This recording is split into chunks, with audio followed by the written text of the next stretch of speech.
E E aí, aí, meu meu povo? povo?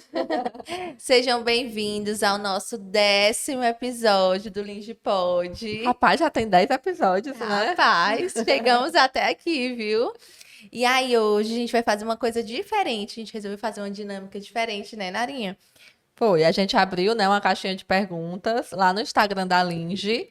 E deixamos lá disponível para que as nossas seguidoras, as clientes da Linge, mandassem perguntas, né, referente ao mundo do empreendedorismo, as principais dúvidas.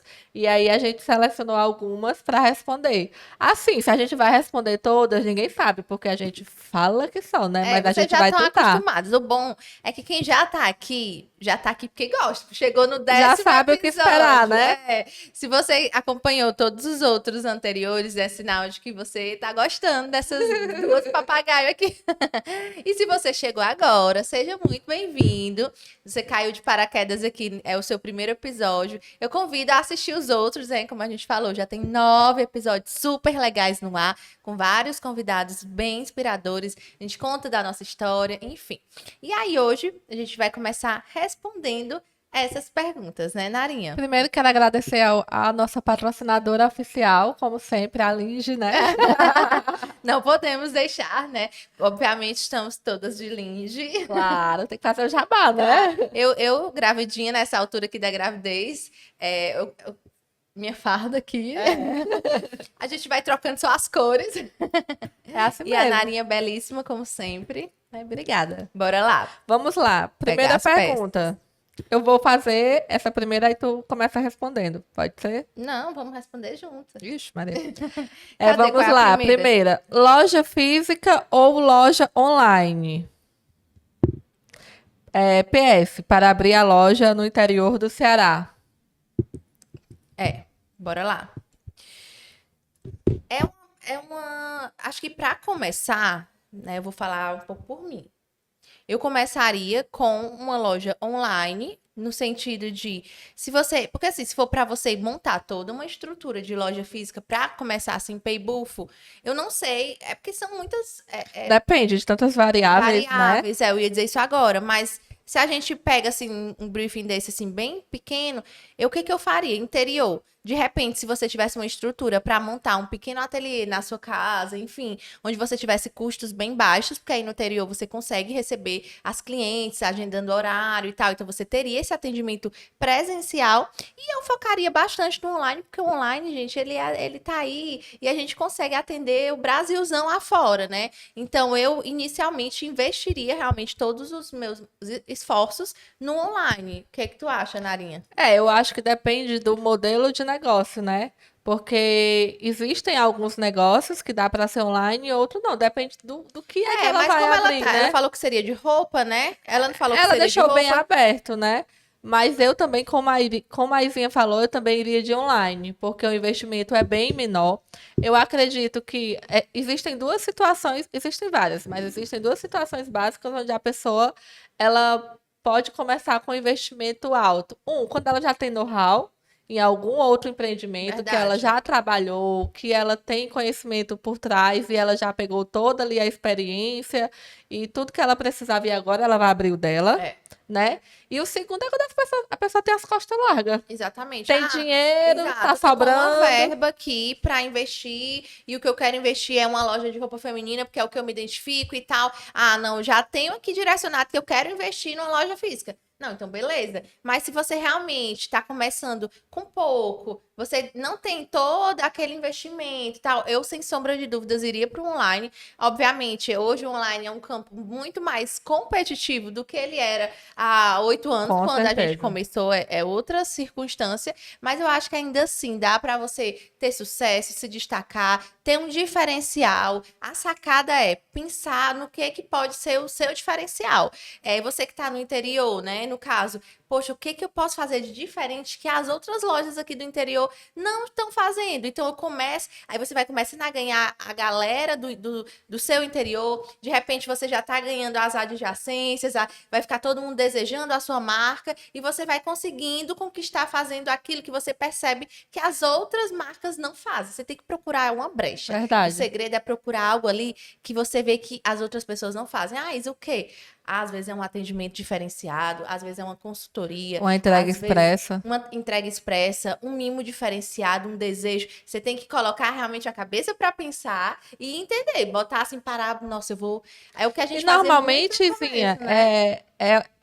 pode ser uma queixa sua como cliente, algo que você vai em outras lojas e você sente falta e você pensa, nossa, se tivesse isso daqui, eu compraria bem mais, né? Inclusive, eu ia dizer isso agora, que no meu caso da Narinha, inicialmente as nossas maiores sacadas, elas vieram através de experiências que a gente partilhava e que a gente dizia, nossa, vivemos isso, não gostamos, a gente quer mostrar um diferencial, a gente quer fazer diferente aqui, né, com relação a esse atendimento, com relação a essa entrega. Então, assim, no começo, que éramos só nós duas, a gente se virava nos 30, a gente já contou, né, essa É. história, mas a gente se virava nos 30, a gente fazia com que parecesse que era uma super loja ali no online, mas era tudo nós duas ali fazendo, e a gente Basicamente no entregava. quintal da nossa casa, né? Exatamente. E a gente entregava, fazia uma entrega.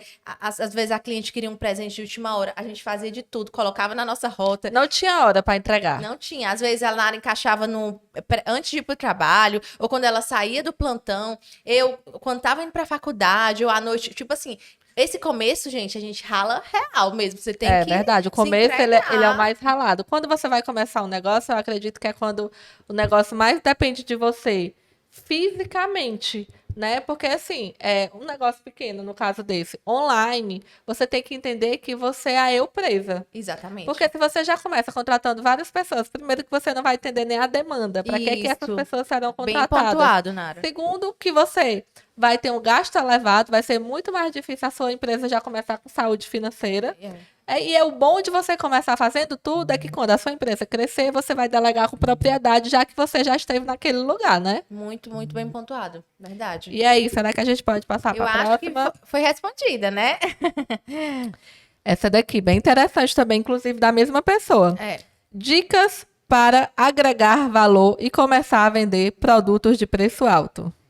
Eu acho que essa questão, ela envolve muitos outros fatores também. O primeiro ponto é entender se o produto que você está oferecendo para cliente é um produto que de fato você consegue colocar um valor agregado, né?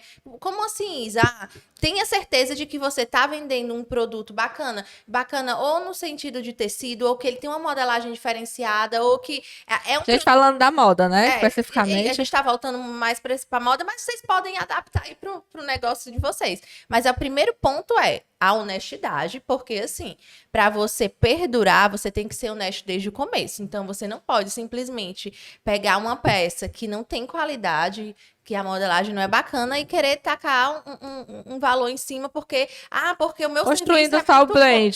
Porque a minha marca, o brand da minha... Não, gente, isso não O é brand por si só ele não sustenta, ele tem que estar aliado ao produto. exatamente, não é uma construção sólida, né? Então, eu acho que o primeiro ponto é você entender se o seu produto realmente vale aquilo que você está querendo. O primeiro ponto é esse. Partir desse ponto, aí sim. Aí eu acho que aí você vai trabalhar outras questões que envolve, assim, a questão que a Narinha falou do brand, Posicionamento da o marca. posicionamento. A comunicação, ela tem que ser muito clara. Por exemplo, se você quer atingir aquele público, você já tem um público definido, é um público A, você tem que comunicar para o público A. E você tem que ter cuidado para não cair em ciladas. E a gente falando hoje, por exemplo, rede social, muitas lojas, né, muitos Instagrams acabam fazendo as trends do momento e tal. Você tem que entender se o seu público vai pegar o gancho daquilo que você está postando. Vai ver com bons olhos. Tá postando. Acho que você tem que ter uma curadoria muito apurada de quem você tá atrelando a sua marca, porque se você tá querendo trabalhar com um público X, aquele público ele vai ser mais exigente e é um público que é mais criterioso com quem tá usando essa marca, o que que fulana causou desejo. Então, tipo assim, tem que ser um público coeso. Quem você tá chamando para divulgar a sua marca tem que ter um lifestyle da persona, o lifestyle Que casa, né? casa com a cliente que você tá querendo ali atingir. Você tem que montar esse universo de persona mesmo da sua marca. Você vai construir, eu quero, a minha persona é essa. Então, ela vai andar em determinados locais da cidade, ela vai consumir, ela vai frequentar determinada academia, ela consome determinados produtos. Os meus concorrentes são esses, porque são os produtos que ela consome. O que é que meus concorrentes estão fazendo de legal? Exatamente. O que é que eu posso aplicar na minha empresa? O que é que eles estão fazendo que eu acho que não é tão bacana para eu Se evitar? você, como dona da marca, você também é o rosto da marca, você tem que ter muito cuidado com a sua comunicação pessoal também, né? A identidade pessoal da dona da marca hoje em dia se confunde muito com a identidade da marca, né? Então, quando você escolhe aparecer, quando você escolhe dar o seu nome à sua marca, e quando eu falo dar o nome, não é que a marca tenha o seu nome, mas é que todo é atrelado, público, né? é público e notório que você é a dona da marca. Então, você acaba tendo que ter um pouco mais de cuidado. Então, vou dar um exemplo, assim, bem por cima. Ah, eu quero atingir um público mais A, eu sou a dona da marca, então uma coisa que você tem que ter muito cuidado é não falar sobre, ficar falando sobre preço no seu pessoal, no sentido de, ai, gente, vamos nesse porque esse daqui é o mais barato. Ai, vamos nesse porque eu acabei escolhendo esse ou aquele, esse porque era mais barato. Se você tá vendendo um produto que tem um valor agregado, como é que você é a primeira pessoa que, o primeiro ponto de referência que você coloca é o valor, é o preço, né, no caso. O que vale menos, né? Ai, ou então eu vou dar diquinhas, porque às vezes a gente vai estar na internet, a gente acaba Confundindo o trabalho da empreendedora com o da influencer, né? E é muito Exatamente. difícil conciliar isso. Você tem que saber ter um equilíbrio entre o que você vai postar, vai ser uma dica legal, vai ser bacana, Vai dar engajamento. e o que de repente pode estar prejudicando indiretamente sem você perceber, porque é uma construção, não é uma fala, são várias, né? Verdade. De você prejudicar a sua marca, porque vou dar outro exemplo, você comprou uma faixinha de uma marca tal. Aí você compra essa faixa que tem a marca, ela tem o nome dela, né? Ela tem a construção, ela tem um brand. E aí de repente você fala, gente, deixa eu contar que eu encontrei 6 faixas iguais, assim, aquela com o mesmo preço. Ai, pois agora eu vou comprar isso. Você indiretamente você está prejudicando até o que você quer fazer de ação na sua loja. Você desvalorizou o valor daquela primeira marca. E da mesma forma como você fez isso, outras pessoas podem fazer com a sua marca e você não vai gostar. Porque você vai dizer, poxa, mas não é o custo do produto em si, é o valor agregado. E isso ele é indiscutível. Se você conseguir construir a sua marca, né? Isso não é para ser discutido. Acho que o ponto principal, assim, dessa pergunta é esse. Você ter cuidado com o seu posicionamento, você vai, de fato, pisar bem mais em ovos, porque você tá querendo ali um público bem mais apurado. Então, Bem você mais vai ter que fazer esse trabalho bem E lembrando, mais assim, que normalmente valor maior agregado vem ligado à exclusividade. É verdade. Né? Então, assim, é um produto que você tem que ver. Eu vou conseguir ganhar bem vendendo poucos produtos, né? Eu vou conseguir marcar bem, porque o público A, ele não é o público que quer ver todo mundo usando. Exatamente. E aí vem outra questão, que é aquela, poxa, esse tipo de produto aqui, eu trago esgoto. Até que momento eu posso continuar repondo esse produto? Porque até nisso você vai ter que pensar também, porque em algum momento aquele produto você não vai mais poder repor. Vai ser massificado. Massificado. Então, assim, é uma faca ali de 2 gumes e você vai ter que sempre pesar, certo? Acho que essa é a questão. E a gente aprende a pesar na vivenda. vivência. A gente erra, viu? De vez em quando. Por falar em erro, a próxima pergunta é exatamente essa. Um erro que cometeram no início, que hoje em dia fariam diferente sobre empreender. Eu acredito que a gente cometeu vários erros. Eu ia dizer, mulher, eu não consigo nem pensar em um específico, que foram tantos, Não tem um específico. Eu não sei se eu faria diferente. Na verdade, eu não sei nem se eu queria fazer diferente, porque eu sempre falo que o problema não é errar. O problema é quando você não aprende com o seu erro. E que bom que a gente errou muito quando a gente era pequeno. Porque quando a gente é pequeno, tudo é em menor escala, a gente corrige muito, muito rápido. Quando era eu e a Izinha, que a gente errava, a gente podia até brigar ali entre nós duas. Mas eu chegava para ela, ei, errou aqui, para... Pronto, como era só nós duas, era muito fácil. Hoje em dia, gente, que além de é setorizada, às vezes eu fico, meu Deus, como é difícil fazer essa informação chegar à pessoa que eu quero. Né? Porque são tantos setores, é uma burocracia que acaba que o crescimento da empresa traz, que você não consegue mais consertar nada tão rápido, Isso, né? verdade. Então é muito mais fácil a gente errar e aprender pequeno. É, a Narinha pontuou uma coisa que excelente, que o erro, ele não encarem. A gente até falou isso em algum dos Foi, podcasts verdade. passados. A Na gente história da Lígia. abordou bastante sobre isso, né? Não encarem o erro como algo que seja assim de todo ruim, principalmente no começo, porque é o erro que vai fazer com que a gente cresça e amadureça, se bem trabalhado, né? Sim. Se a gente olha para o erro, vendo que foi um erro e vendo o que poderia ter sido acerto em cima daquela situação, né? E aí a gente não tá querendo nem romantizar, nem normalizar. Ah, eu vou errar mesmo. Vou errar. Não é fazendo já pensando em errar, é fazendo querendo acertar, mas se o erro sabendo, vier, e se o erro aprender vier, com ele. exatamente. E assim, eu vou citar um dos que me marcaram muito, que eu acho que a gente era muito empolgada com rede social Ah, e pouco empolgada com o resultado. Eu acho que por muito tempo não, mas por um tempo, a gente deixou de olhar o que realmente importava. A gente ficava muito no bobo, eita, nosso Instagram bomba, a gente posta foto, todo mundo quer. E ali tinha muita gente chegando, falando em funil de vendas, né? A gente conseguia muito atrair. lead, atrair, mas o funil, quando ele terminava, a gente aproveitava muito pouco. Por quê? Porque a gente vendia só pelo Instagram, pelo WhatsApp, o direct, lotava, congestionava, a gente não conseguia atender todo mundo. E acabava que a gente perdia E a gente muitas perdia pessoas. informação, né, Nara? Perdíamos A gente perdia informações. informação, dados importantíssimos, justamente por essa questão. A gente pensava tanto, focava tanto no número, no, como a Nara falou, no oba-oba. Aquilo era, a gente estava tão cega naquele momento. E eu acho que isso aí foi lá, né, entre o primeiro e segundo ano da marca, né, onde era tudo dentro da nossa casa mesmo e tal. E eu acho que, inclusive, foi até quando a gente contratou o primeiro consultor, que ele perguntou sobre o sistema, que ele perguntou sobre outras coisas, e a gente, ops, temos um E Instagram. foi também quando a gente se tocou que já que a gente não tinha, era humanamente impossível dar conta daquela demanda online, a gente investiu no site também, né? Verdade, é. Então é isso. Bem lembrado. E Vamos para a aí, próxima. vamos para a próxima. Por onde começar tendo pouco para investir? Eu acho que essa a gente já respondeu meio que Na primeira pergunta, na né? primeira, mas só para complementar, eu acho que se a pessoa tem pouco para investir, primeiro de tudo, ela tem que ter certeza do porquê ela quer começar, se ela acredita de fato naquele produto que ela quer investir e qual é como tu falou, qual é o diferencial, né? Porque, assim, não é não querendo desestimular ninguém, mas é muito difícil começar um negócio com pouco investimento hoje. A gente sempre conta a nossa história, mas hoje a realidade é diferente, Totalmente diferente. né? Parece que as marcas estão mais aceleradas, as pessoas já estão nascendo grande.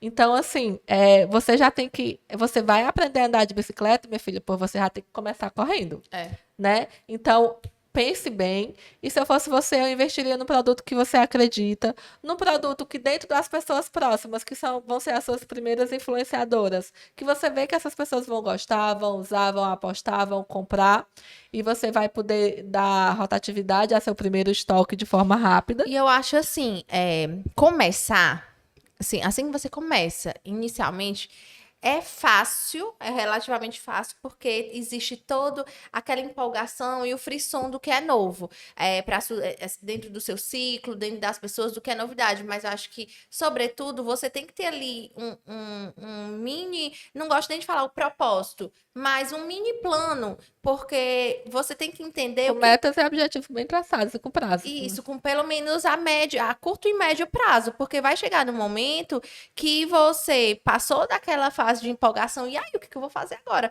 O que que de fato é o meu diferencial? O que que vai me fazer, o que que vai fazer com que as pessoas continuem me procurando, querendo, desejando o meu produto? Então, eu acho que esse é o primeiro ponto. Você tem que chegar realmente, como a gente falou na primeira pergunta, né? Hoje está muito mais competitivo. Então, poxa, você vai investir não só o dinheiro, mas você vai investir sua energia, o seu tempo, sua disposição, tanta coisa. Então, se você vai começar, tenta começar com algo pré-definido. E hoje a gente tem tantas ferramentas que nos auxiliam para a gente fazer isso. Eu acho que antes, falando assim, mesmo sem nem não foi pensado, mas hoje a gente tem aí uma rede de apoio na internet de profissionais que trabalham com marketing, que dão conteúdos assim gratuitos, que se você para assim, eu vou tirar aqui uma semana para estudar, vou pesquisar uns profissionais de marketing, pesquisar umas marcas, ver o que... E aí você começa a fazer assim um brainstorm de tudo assim, e começa a puxar ideias e começa a pensar, nossa, essa sacada foi muito boa, essa foi muito boa. E aí você tem que estar munida ali de muita criatividade com ação, de coisas que sejam ali palpáveis, porque você também não pode se encher de ideias e nenhuma Não ser tirar nenhum do prática, papel, né? né? E eu acho que o primeiro ponto é esse mesmo. E aí, a próxima pergunta. Como vocês priorizam e delegam dentro da rotina de vocês como diretoras? É, essa foi uma trajetória que ela não foi do dia para a noite, né? Ela foi uma trajetória longa e por muitas vezes dolorosa. Como começou só eu e a Izinha, então a gente fazia tudo. E a Isa, ela teve o espaço dela bem de forma definida mais cedo do que o meu, porque, tipo, ela estudava moda, né? E ela era a pessoa que respirava a moda da empresa. Então, ela sabia que ela era do setor de estilo e marketing. E eu não. Eu fui abraçando os setores que surgiam, mas eu também fui me identificando, né? Então, eu vou falar por mim, a Izinha vai falar por ela. Eu fui abraçando os setores comercial, financeiro, administrativo, essa parte. E como foi que eu fui delegando? Foi no desespero. Toda vida que eu chegava numa situação que eu dizia, meu Deus, eu não aguento mais, eu não. Aqui encalhou, aqui eu não vou mais para canto nenhum. Aí a gente ia contratando uma pessoa. Aí eu falava, mas ela não vai acertar fazer isso. Como é que ela. E aí a pessoa vinha, e gente, é natural. Às vezes a gente cria um monstro na nossa própria cabeça. Antes do problema acontecer, a gente já criou o problema, a gente já aumentou. A pessoa Verdade. vem, ela soma competências, ela pode não fazer igual a você fazia, mas ela vai fazer coisas diferentes. Ela vai lhe desafogar para que você faça coisas que são mais importantes. Porque dirigir uma empresa não é fácil. A gente precisa ter tempo, a gente precisa ter saúde mental para poder pensar nas melhores decisões. Para E, lidar com e os aquelas, problemas que a gente aquelas tem que tarefas lidar. repetitivas, braçais do dia a dia, a gente, como diretora, não pode mais fazer. Não, não estou menosprezando, eu estou falando apenas a realidade. Se a gente passa ali 8 horas do nosso dia fazendo coisas braçais e manuais, quem é que está pensando no crescimento da empresa? Quem é que está dirigindo a empresa? E assim, falando por mim, né? Eu concordo totalmente comigo. A minha trajetória também foi mais ou menos assim. Eu acredito que, como eu já entrei muito focada no criativo, né? No estilo, no marketing, pensando nas ideias, meu início foi doloroso porque eu tinha um apego junto com a minha imaturidade, né? Então eu achava que eu tinha certeza que nunca ia sair do meu jeito, né? Até eu começar, tipo, a largar a mão do Instagram. Assim, eu era até meio dói da minha Às cabeça, assim, vezes né? a foto não era postada, né? Assim, porque a Isa simplesmente não tinha tempo de escrever a legenda. E se ela não Era. escrevia, ninguém podia postar. Era inicialmente, gente, era uma coisa que eu tinha um apego, uma coisa, e que foi um trabalho até realmente eu entender que eu para crescer mais, até quando o mix de produto da empresa foi aumentando, o setor foi precisando mais de mim, e foi quando a Narinha, a gente conversando, mulher, acho que é a hora de a gente ter uma gerente de marketing para delegar melhor, organizar melhor, tomar mais conta do setor, e aí tu fica, mas então assim, foi Porque realmente. assim, gente, uma marca de moda, né, como é a Linge, o que é que ela vende? Ela vende a moda. Tudo começa no nosso produto. Se a nossa diretora de estilo não estava presente no estilo, porque ela estava presa a pequenas demandas do marketing, isso estava comprometendo muito. Porque, às vezes, por falta de tempo, chegava um produto que eu dizia, mas enfim, tu tem certeza que esse produto aqui tu aprovou? Ela, não, mulher, eu estava tão corrido, eu não tive muito tempo de olhar, então eu acabei deixando passar. Né? E isso foi acontecendo, e aí ela teve que escolher, porque assim, o marketing ele é tão importante quanto o estilo, mas pra gente, pra mim, né, que eu vejo como a Isa, que é a pessoa que digita a moda dentro da Linge, eu via muito mais a importância dela estar mais no estilo. E quando a gente vai encontrando também, né, hoje, assim, graças a Deus, a gente tem profissionais muito competentes junto com a gente, né, tanto no estilo quanto no marketing. É como a Narinha falou, eu não preciso estar operacionalmente lá dentro dos dois setores, né? A minha cabeça, a gente fica ali trabalhando, na pergunta até fala, né? Como conseguir delegar e tal, e se sair nessa situação.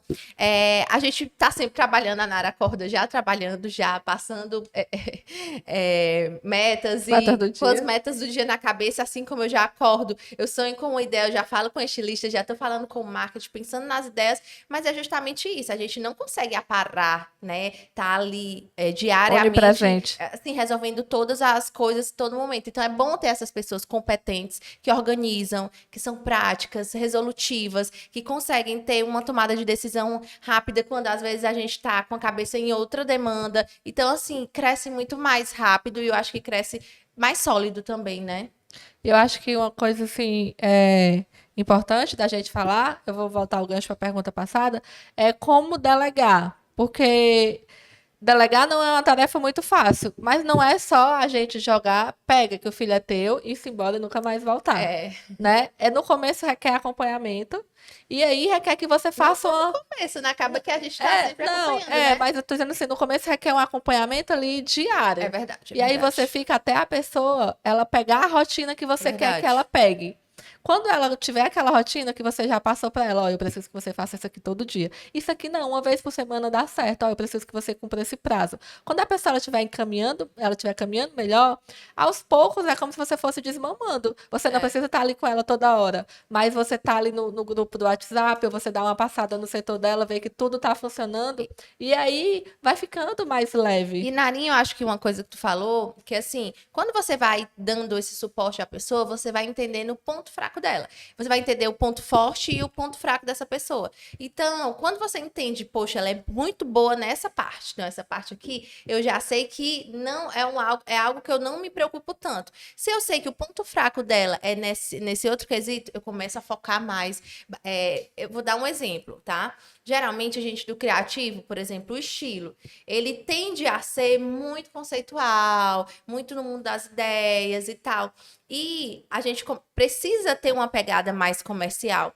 Então, inicialmente, o meu trabalho no setor do estilo era fazer com que a equipe ela pensasse mais comercial na hora que a gente estava ali criando uma coleção. Então, assim, era pensar se aquele modelo ia ter como ser se ele era viável, né? Se dava para ser executado, se aquele modelo era um modelo que condizia com o nosso público, será que vale a pena gastar um investimento de modelagem, de tudo, nesse tipo de produto? Então, assim, isso a gente foi pegando também com o tempo, né? Sim, verdade. Entendendo? Então, a gente foi moldando a profissional, e aí, poxa, essa parte era o ponto fraco dela, hoje a gente bate nisso. Então, aí a gente foi moldando e fazendo com que essa profissional ficasse bem, como é que a gente pode dizer?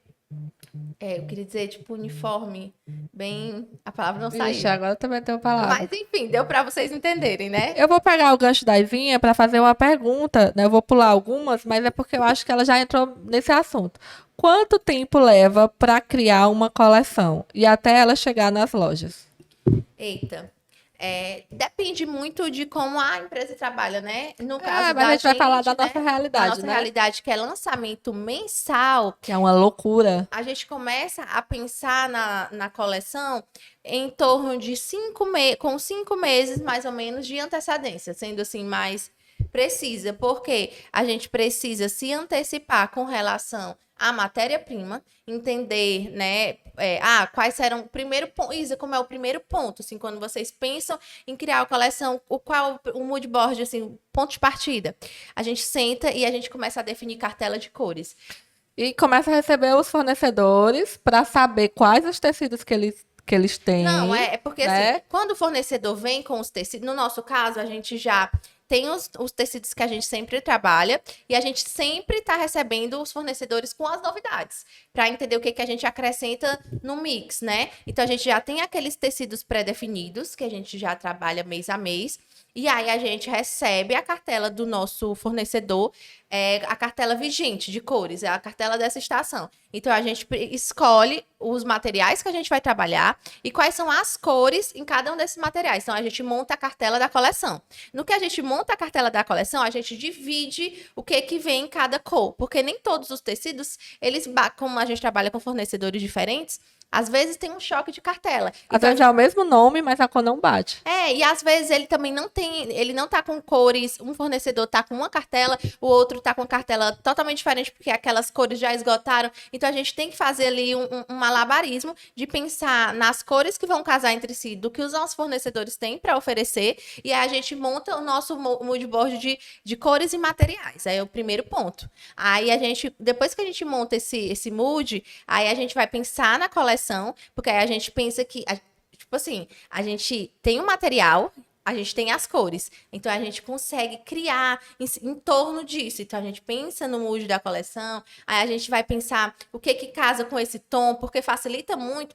Muda muito quando parece, né, besteira, Mas a pessoa pode perceber que, tipo, uma roupa invernal, quando você pensa tons invernais, você já pensa logo assim, é uma roupa mais fechada, mais sóbria. Quando você pensa tons alegres, você já quer uma coisa mais esvoaçante, mais alegre, um decote. Então, tudo isso influi. conta demais. E como a gente também acaba, como a gente trabalha para um público que, por mais que a gente tenha o inverno e o verão, se confunde muito, porque às vezes não casa com. Eu costumo frescar, né? Que aqui na nossa região a gente só tem os climas quente e mormaço.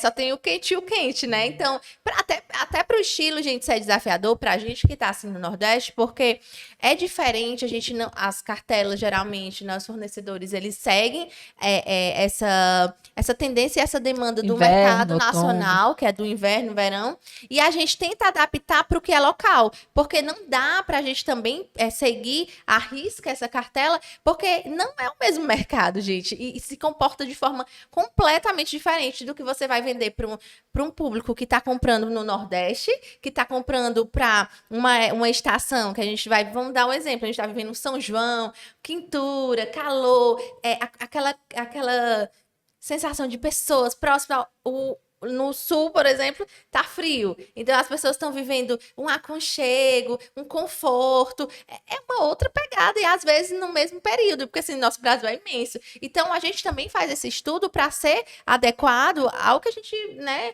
E como a gente também vende para o mercado nacional, aí é que a gente tem que pensar, porque também não pode ser uma caixinha fechada para o local. A gente tem que pensar no que abrange o Brasil. Então assim, é bem complexo. A gente senta, conversa. E aí é bem legal, porque depois de escolher essa parte, né, de cores, materiais, enfim, aí a gente vai para o mood board de tendências. Então a gente vai, estuda as tendências, vê o que tá mais. Detalhe, né? Que a gente está fazendo uma coleção que vai ser lançada daqui a 5 meses, 4, 5 meses, então a nossa cabeça não está no agora, a nossa cabeça está bem lá na frente. Então, a gente tem acesso a um portal de tendência, onde ele serve como um guia, e é onde a gente consegue filtrar e entender como é o nosso público é aquele público que não é o que antecipa 100% todas as tendências. Não é um público de vanguarda, né? Mas ele também não é um público que quer a tendência quando já tá meio caminho andado, entendeu? Então, Quando já tá em todas as o lojas. time tem que ser bem preciso, tem que ser a tendência começando a aparecer timidamente. Então, a gente também pensa muito nisso. Então, a gente tem que entender o time de cada tendência que a gente vai trazer. E aí a gente vê, é recorte, é assimetria, é laço, é babado, é fluidez, é o colado, o que é? Então, a gente monta as famílias e a gente pensa nisso. Aí a gente vai para a parte dos desenhos. Aí, eu não desenho, eu sou estilista, gosto muito de falar isso. E às vezes as pessoas me perguntam, né? Isa, eu não tenho zero aptidão para desenhar, mulher, eu não sou... Gente, não precisa. Você tendo uma cabeça criativa, você tendo uma cabeça comercial, você consegue guiar muito bem. Você não precisa saber fazer... Meus desenhos eram uns palitinhos na faculdade. E deu certo, estamos aqui. Então, assim, a minha estilista, conto com a minha estilista e com a equipe de estilo hoje que a gente tem, que trabalha super bem, que a minha estilista desenha super bem. A gente hoje dá um suporte lá para ela, ela já tem, faz os desenhos mais rápidos no tablet e tal. E aí ela me apresenta, depois da gente juntar nossas ideias, ela me apresenta propostas de famílias, e aí a gente vai escolhendo juntas. Ela sempre me dá mais opções, né? Se a gente tem que escolher 40 referências, 30 referências, ela geralmente me apresenta 60, 70 referências, onde a gente vai escolhendo. E muitas vezes a gente também adapta. Muitas vezes é até difícil, né? Porque ela traz tanta referência linda, ela diz assim, tem 3 modelos para escolher um. Para escolher um, aí a gente fica, mas não pode ser 2 não, porque a gente está com time, a gente não vai ter tempo, a gente só consegue pilotar 30 referências novas, então sempre esse desafio. E muitas vezes a gente gente também vai unindo. Às vezes ela monta uma família, eu gostei dessa parte de cima com essa parte de baixo, e se a gente pegasse essa outra com essa outra referência, então esse momento é pra gente deixar tudo bem redondinho, e aí depois de aprovado, aí elas vão fazer as fichas e a gente joga as fichas para o setor de modelagem, onde Só para as pessoas entenderem, né? Esse processo aí de escolher tecido, de fazer o mood board, de desenhar, ele dura aproximadamente um mês, um né? mês. Aí depois que isso é feito, como a gente já tem a base das nossas peças, aí a nossa estilista já tem uma ideia de quanto de matéria-prima cada um daqueles modelos vai gastar. Não é preciso, mas ela precisa dessa informação, porque eu, comercial, eu já passei para ela o valor da coleção. Ah, é verdade? Então vamos supor que eu disse a ela assim, Mari, eu preciso de uma coleção de 1 milhão. Então, ela já sabe que ela tem que desenhar 40 referências para atingir 1 milhão. Ela sabe o preço médio. Tem um top básico, tem um top mais chique, tem esse top aqui. Então, ela já tem ali uma base de valores. E aí entra a matemática, que Eu ia ela dizer isso agora, ela, olha. ela tem que transformar tanto os modelos quanto a grade, que é a grade proporcional ao que a gente vende, para chegar na quantidade de cada valor daquele ali e bater 1 milhão. Então, é quase uma brincadeira ali de Tetris. Aí ela chama a gente, aí tem a reunião de aprovação de quantidade. Aí ela chama a gente, ó, tá aqui, são esses os modelos. Aí lá no quadro dela tá todos os desenhos feitos, e a gente só com o desenho feito, a gente tem que pensar, meu Deus, qual que vai ser mais vendável? Qual que a gente aposta mais? Porque é aí onde ela vai fazer o pedido de tecido. Exatamente. Aí ela pede o tecido, aí o tecido vai chegar, às vezes um mês depois, quando o tecido chega, é que a gente começa Tem um a pilotar. tem um PS. Quando a gente, voltando aqui no cronograma, quando a gente escolhe o tecido e a cor, a gente faz geralmente uma pré-reserva. Por Exatamente. quê? Porque geralmente as cores que a gente quer, o material que a gente quer, esgota no container quando tá vindo ali, se a gente não se antecipar. Então, normalmente E a o gente está setor- falando da realidade da gente que compra de container. Isso É. não se aplica a empresas grandiosíssimas que já mandam fabricar seus produtos da sua cor, que aí, né? porque É outra geralmente história. essa pegada aí, eles vão fazer coleções de 6 meses, e aí essas coleções de 6 meses, eles fazem uma divisão para ser lançadas a cada 2 meses, um mensal, mas a coleção que eles pensam quando eles compram material, eles compram numa quantidade para 6 meses. Não é a nossa realidade, a gente realmente compra, geralmente a gente compra para 2 meses. E aí a gente pega os materiais de 2 meses e a gente faz sempre uma adaptação de um mês para o outro, para ter uma nova variante de cor, uma nova textura, enfim. Mas geralmente, para ter uma quantidade do material, a gente trabalha com 2 meses. Mas sim, a gente faz essa pré-reserva de uma quantidade, porque a gente teve experiências de Não reservar. não reservar, monta a coleção, faz o mood todo, e aí quando a gente passa o Acabou o pedido, cadê o tecido? tecido? Não tem. E aí, a coleção desenhada, tudo pesquisado, tudo pensado. Então, gente, é realmente um grande desafio. E aí, quando a gente tem quantidades e tudo certinho, aí bate realmente se aquela quantidade do que a gente pediu, tá certo? Se a gente diminui alguma coisa com a fornecedora, como a gente já tem um relacionamento, a gente consegue, ela dá esse prazo ali de reserva pra gente, mas por isso que a gente precisa ser muito rápida e a gente não pode perder um segundo do time dessa parte da criação, né? Aí, né, isso aí demora mais um período e vem a parte mais demorada do processo, que é a parte de desenvolvimento do produto, né? Porque aí a estilista, ela desenhou, mas aí ela também pega algumas referências, né, fotos, como é o caimento daquela peça, como é que ela imagina, e aí ela vai passar para a modelista, ela explica modelo a modelo, ó, esse modelo aqui é no tecido tal, eu espero que ele tenha um caimento assim, essa manga eu desenhei para ela funcionar assim, e aí a modelista vai, e apesar da prática da estilista e da modelista, ocorre de nem sempre, né, na prática o desenho funcionar. Tem isso também. Aí a gente começa. O primeiro modelo a gente chama protótipo, aí a gente vai vestindo. Aí um modelo ele leva até 3 provas para ficar pronto, né, Izinha? Só que tem alguns modelos que às vezes a Isa fala, ô Narinha, mas esse daí vale Eu uma ia provinha a dizer, tem mais. modelo que a gente olha e de cara a gente sabe que vai ser muito assertivo. E a gente não consegue aprovar na primeira, segunda, terceira, e às vezes falta só um detalhinho, vai pra quarta, e quando chega na quarta, quarta, ficou só um negocinho assim. Aí a gente, mas assim, hoje em dia isso acontece na exceção da exceção, porque a gente realmente tá trabalhando mais essa questão de não ultrapassar tanto as provas. E assim, quem trabalha com moda, né, que faz os próprios modelos, entendam, gente, um piloto é muito cara. Por exemplo, você tem uma equipe, aí você tem uma modelista, né? Você tem a assistente da modelista, que é quem corta as peças para você. Aí uma pessoa para graduar, aí você tem pilotista, uma ou duas. É uma equipe grande, divida pela quantidade de horas que uma peça gasta. Então, cada peça dessa tem um custo muito elevado, tanto de valor como de tecido, E né? se Que você você está não gastando. tiver, se você Esse não tiver controle. uma equipe interna, não é a sua realidade ter essa equipe interna. Se você for comprar pronto já, né? Não A é um cada valor. alteração você paga. Exatamente. Vamos supor que é R$ 200 uma peça, e aí você passa todo o briefing, você tem direito a uma prova. Se você começa a fazer várias alterações, você tá sempre pagando mais e perdendo mais tempo. Exatamente. Então, assim, aí a gente passou por essa fase de pilotagem, né? A gente tenta fazer na ordem cronológica, porque apesar do nosso lançamento ser mensal, ele é dividido normalmente em 2 semanas. Aí a gente tenta o quê? Opa, vamos passar aqui na frente as peças da primeira semana. Mas acontece, sim, de uma peça da primeira semana ali engasgar, não sai de jeito nenhum. Uma peça da segunda semana já andou. Aí muitas vezes a produção chega pra gente e diz assim: ei, gente, vamos puxar essa peça aqui da segunda semana, mas a gente não consegue fazer isso, por quê? Porque existe uma coisa chamada família. Aí a gente tem que ir lá pro quadro, às vezes quando a situação tá crítica, que a primeira semana atrasou e tal, acontece, tá, gente? Aí a gente vai pro quadro e diz assim: Mari, que é a nossa estilista, essa família aqui tá pronta, essa outra família que não tá pronta, mas falta só um modelo. Vamos puxar essa segunda família aqui que tá quase pronta da segunda semana e vamos botar na primeira. E assim a gente vai, porque na produção, gente, acontece imprevisto. O povo pensa que é perfeito, mas não, todo dia é BO para resolver. Aí Verdade. depois como a gente tem uma coleção muito grande, a gente leva em torno de 40 dias para pilotar uma coleção nossa, né? 1 mês e 10 dias. Depois que isso é feito, aí a peça vai para produção, que aí a gente leva mais uns 30 dias a 40 para Que a produzir. gente lança em torno de 20 a 30 modelos novos.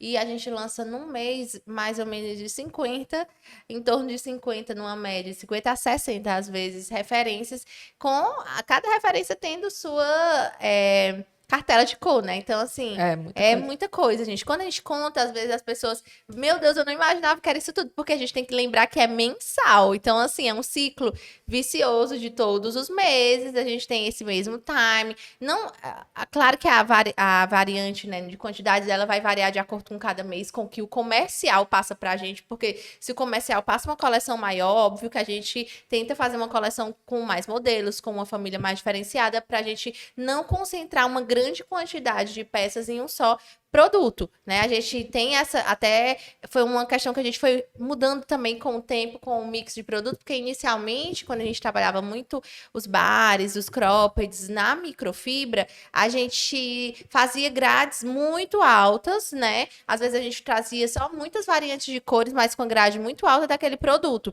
E a A gente, produção amava. a produção amava, mas acaba que a nossa cliente começou a querer, opa, quando a gente lançava um produto que era um pouco mais exclusivo, opa, esse aqui que é mais exclusivo, esse não teve reposição, aí a cliente ia entendendo, opa, esse aqui não teve reposição. Então a gente foi começando a entender que teria que ter ali um equilíbrio, né, de alguns produtos que a gente não poderia estar A repondo verdade é que sempre. que a escassez ela sempre gera desejo, né? Se você tem um produto que ele tá sempre ali, qual é o motivo que aquela pessoa vai comprar? Ela pode muito bem pensar: não, eu não vou comprar esse produto agora, eu vou dar prioridade a outra coisa, porque em outro momento, quando eu voltar aqui, eu sei que vou ter dele de O que novo. você pode fazer é pegar aquele produto que a gente chama de ganha-pão. Você pode pegar o ganha-pão e você pode ir trazendo ele em outras cores, intercalando nas coleções, porque se ele vem numa cor diferente, às vezes ele Já é um muda novo produto. completamente a proposta. Se ele vem numa cor vibrante, ele vem numa pegada, se ele vem numa cor mais neutra, já é outra pegada. Então você pode ir fazendo esse jogo também, até porque alivia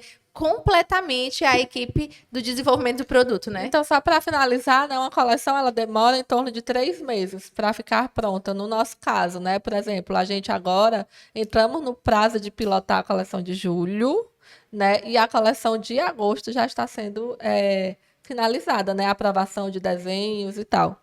E a gente está em maio, né, só para as pessoas entenderem. Vou para a próxima pergunta. Tô começando no mercado masculino e tenho medo às vezes. Vocês tinham medo no início? É, dá medo sempre, mas assim, eu acho que o nosso exemplo é complicado de comparar, porque a nossa realidade era completamente diferente, né? A gente começou não tendo tanto. Então, tipo, a gente apostou o que tinha e a gente ia com medo mesmo. O medo, eu acho que atualmente, eu confesso que eu tenho mais medo, tô falando por mim, não sei a Nara. Mas eu acho que eu tenho mais medo do que a gente vive hoje, na proporção, do que lá no começo. Porque no começo a gente começou pequeno e a gente, como a gente brinca, né? O nosso investimento inicial foi R$ 300, a gente olhou uma para outra e disse: 150 é teu, 150 é meu. Mas hoje eu tenho mais medo no sentido da responsabilidade, né? Porque hoje a gente tem uma responsabilidade de ter ali mais de 100 funcionários, que a gente emprega diretamente. Então a A nossa. gente já começa o mês com uma baita dívida, né? Essa é a verdade. A gente já começa o mês sabendo que a gente tem. Então, assim, eu como diretora de estilo, de marketing, junto com a Nara, estando no comercial, porque a gente se mistura muito, eu tenho uma pressão ali em mim de dizer, não, essa coleção ela tem que ser assertiva. Não, as ações de marketing elas têm que acontecer. Não, porque eu tenho essa responsabilidade. Então, eu confesso que hoje em dia eu sinto mais medo do que no Eu começo. acho que quanto maior o negócio, mais medo você sente. E assim, o medo, eu acho que o problema não é sentir o medo, o problema é o que a gente faz com o medo que a gente sente, É verdade. né? Tá Porque coach, ela se o medo paralisa a gente, realmente não vai para canto nenhum. E o Mas medo eu sou uma pessoa que eu transformo medo em pressão, né? E aí as pessoas que estão perto de mim, elas que lutem Mas é bastante. bom, sabe? E ao mesmo tempo, o bom é que a gente tem esse. A gente sempre fala que a gente se complementa, porque ao mesmo tempo que a Nara vem, o medo dela é pressão, o meu medo ele vem como inspiração, né? O importante é o medo não vir com o desespero.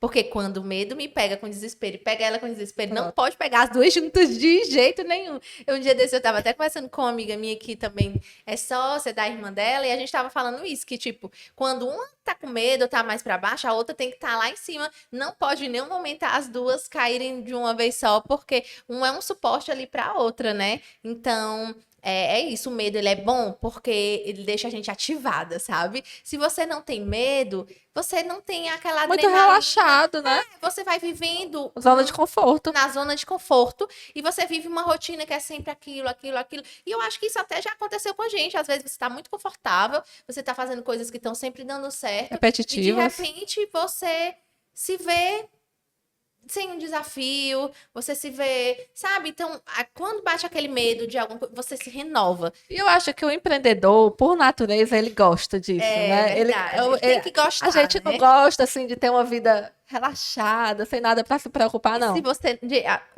Vou até corrigir, o empreendedor ele gosta. Se você não gosta, você pensa se você quer empreender, entendeu? Porque a realidade é que você tem que gostar. Para você ser empreendedor, você tá no comércio, você tem que gostar dessa adrenalina, dessa pressão, desse movimento, desse time de se reinventar. Você não pode realmente ser aquela pessoa que, ai, meu estilo de vida é aquele de ir pro meu trabalho, pro escritório, fazer sempre aquilo, voltar para casa e Não ter minha invente. paz no coração. Então, se você é essa pessoa que você não tem um equilíbrio emocional para lidar com várias adversidades, eu não sei se o caminho certo é empreender. É não. É não. Eu digo, viu? E aí, eu vou falar uma coisa que eu sempre falo, que a Isa se treme todinha quando a gente tem reunião financeira, que é dia de ver o balancete. Que é o balancete, gente, o que é um balancete? É como se você pegasse tudo que você tem para receber, tudo que você tem para vender, é como se fosse assim, a empresa vai morrer amanhã, sendo assim bem Dando um didática, exemplo. dando um exemplo. Então aqui eu tenho esse prédio para vender, eu tenho essa mercadoria, eu tenho essa matéria-prima, eu tenho isso aqui para receber. Certo? Isso aqui é meu ativo. Agora, quais são as dívidas? Se eu fosse demitir o funcionário tudo hoje, se eu tivesse que pagar todo mundo que eu devo hoje, não sei o quê, aí eu vou juntar ali o passivo. Aí você pega o ativo e o passivo. É pro ativo estar maior do que o passivo, né? Ou seja, se a empresa acabasse hoje, eu ia ficar com o dinheiro no bolso.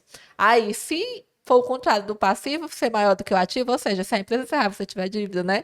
Então, nesse dia, eu sempre falo para eles, opa, meu humor vai ser definido agora. Eu me tremo todinha, porque é uma pressão, minha gente. Mas é bom, porque Às vezes eu até tô precisando de um gás, o gás vem nesse dia dessa reunião. Porque, menino, ninguém pega a Dona Nara depois de uma reunião dessa, sabe? E mesmo quando o resultado é positivo, sempre tem alguma coisa Pra melhorar, que né? não saiu ali no script. Porque por mais que o resultado seja positivo, sempre tem alguma coisa que, opa, vocês estouraram demais aqui, ou vocês não deixaram escapulir aquilo ali. Então, sempre nessas reuniões, eu acho assim uma reunião fundamental, já falei isso até no podcast do Mike, que a gente já teve, foi o retrasado, Acho que né? foi o episódio 7. E aí a gente falou o quanto é importante. Por exemplo, a galera que é do criativo, se você é diretoria criativa e tal, você tá presente sim nessas reuniões, gente, porque você não pode estar alheio à realidade da empresa, não. Financeira, né? Porque a É. empresa, ela vive de dinheiro. O Ela precisa de coração da dinheiro empresa pra tá rodar. ali. Então, para você entender que tipo de ação, o que você pode fazer e tal, você tem que estar ali junto com o coração, né, minha É gente? verdade. Então, O medozinho é de vez em isso. quando é bom. Eu acho que a gente respondeu bastante pergunta. E produção, a gente ainda tem quanto tempo, hein? 10 minutos. 10 minutinhos. Dá para responder mais uma. Olha essa daqui, ó. Para expandir o mix de produtos, vocês fizeram empréstimos ou reinvestiram o lucro? Eu acho que a gente já falou isso várias vezes, mas a gente é muito, muito pé no chão, às vezes até demais, né?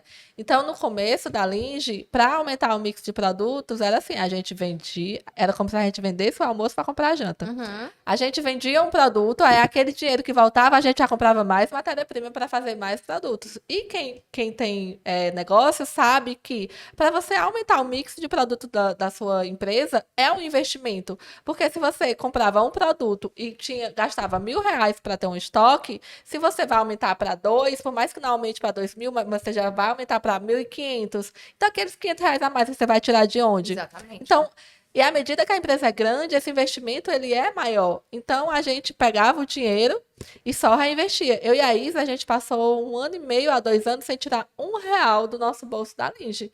Muitas vezes a gente botava dinheiro do nosso bolso na Linge, porque a gente tinha nossas outras profissões.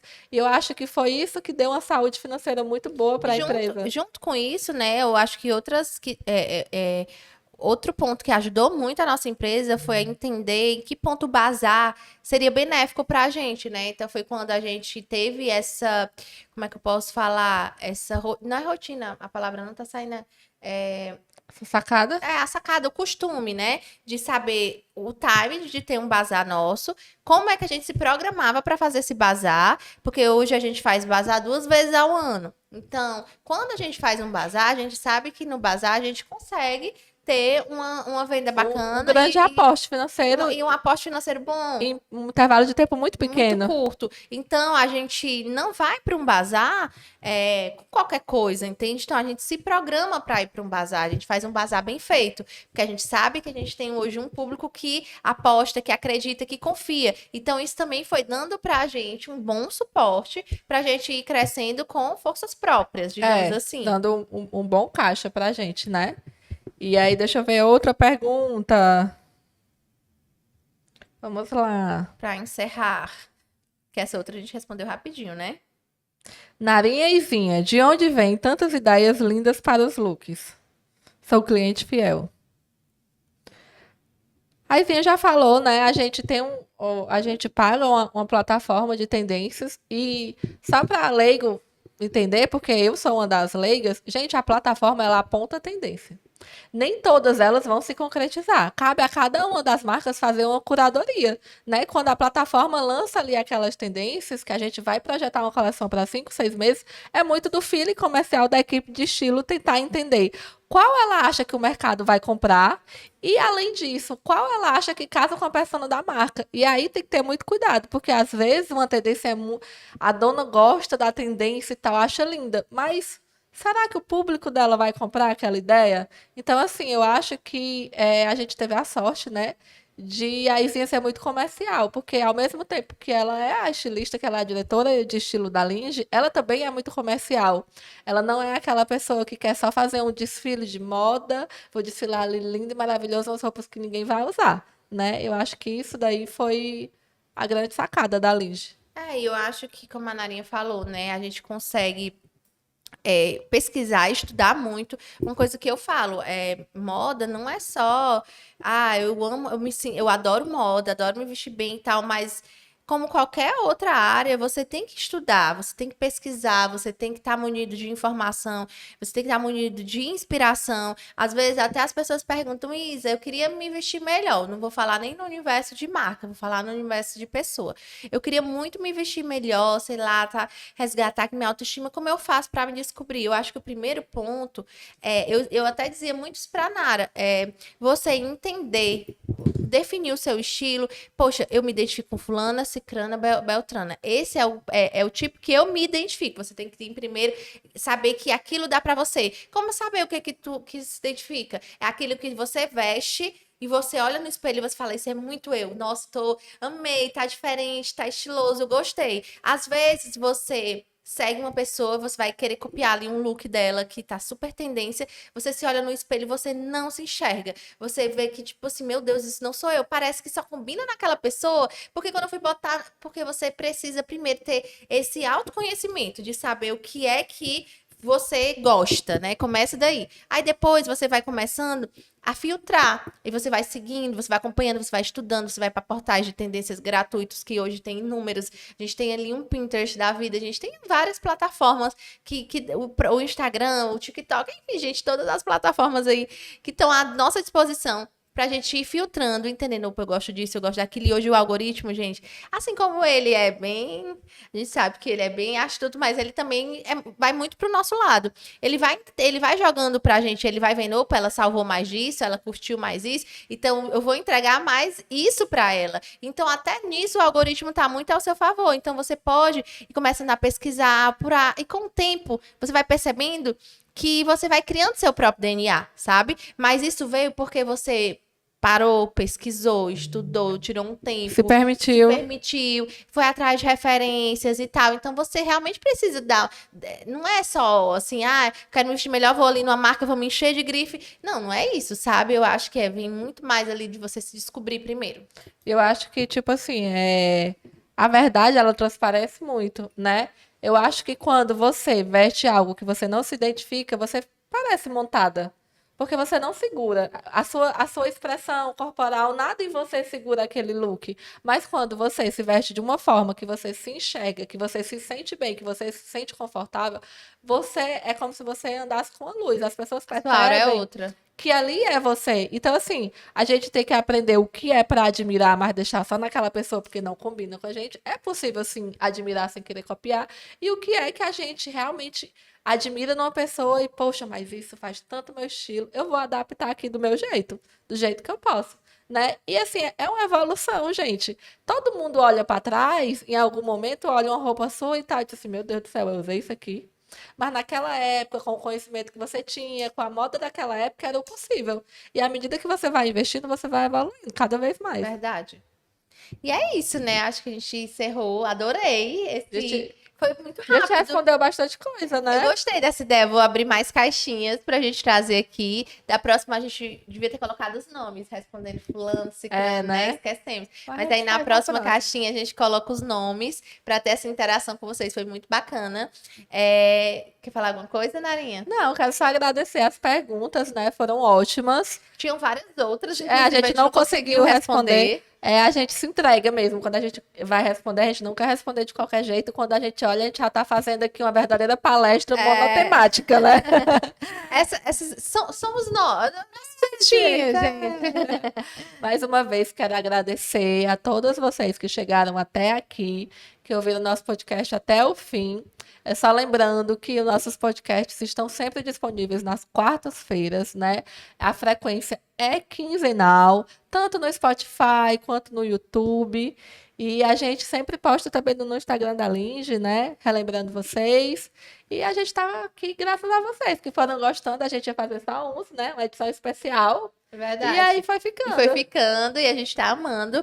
E como eu sempre falo, deixem sugestões, vocês podem mandar sugestões para mim e para Nara, a gente sempre tá ouvindo as sugestões de vocês, inclusive o de hoje foi através de sugestão. Se você não tá seguindo o nosso canal, segue, compartilha. Quando vocês estiverem assistindo a gente, né? Seja no YouTube ou no Spotify, marca nosso Instagram. Ai, a gente que a adora. gente adora repostar. Sempre que a gente pode, a gente reposta. E é muito bom essa interação com vocês. E eu até lembrei de uma coisa. No próximo podcast eu vou voltar, porque eu tava no evento, e aí achei tão legal. A gente tava no evento, eu conversando com uma influenciadora, e ela, Isa, eu tô amando o podcast de vocês. Olha, tu acredita? Aí ela foi me dizer, né? Tu acredita que teve um podcast teu que tu foi falar de uma foto no Instagram da Linge, a primeira foto de vocês? Eu tive uma curiosidade de ir ver. Mulher, eu não acredito, não sei quantas Ela mil desceu fotos. tudinho. Ela desceu o nosso feed todo. Aí ela disse que quando foi lá, viu várias mensagens de tipo, vim pelo podcast e tal. Eu achei super legal essa interação de vocês. E aí, enfim, achei massa. É legal Sinal mesmo. de que vocês estão assistindo, estão atentas, né, realmente a Estão tudo. interagindo, estão Interagindo. gostando, né? E a gente vai pensar sempre em ideias bem legais para vocês estarem interagindo com a gente. E é isso. Como é que a gente fala? Curte, comenta, E compartilha. compartilha. Se inscreve no nosso canal e indica para as amigas. E é isso, gente. Até o próximo.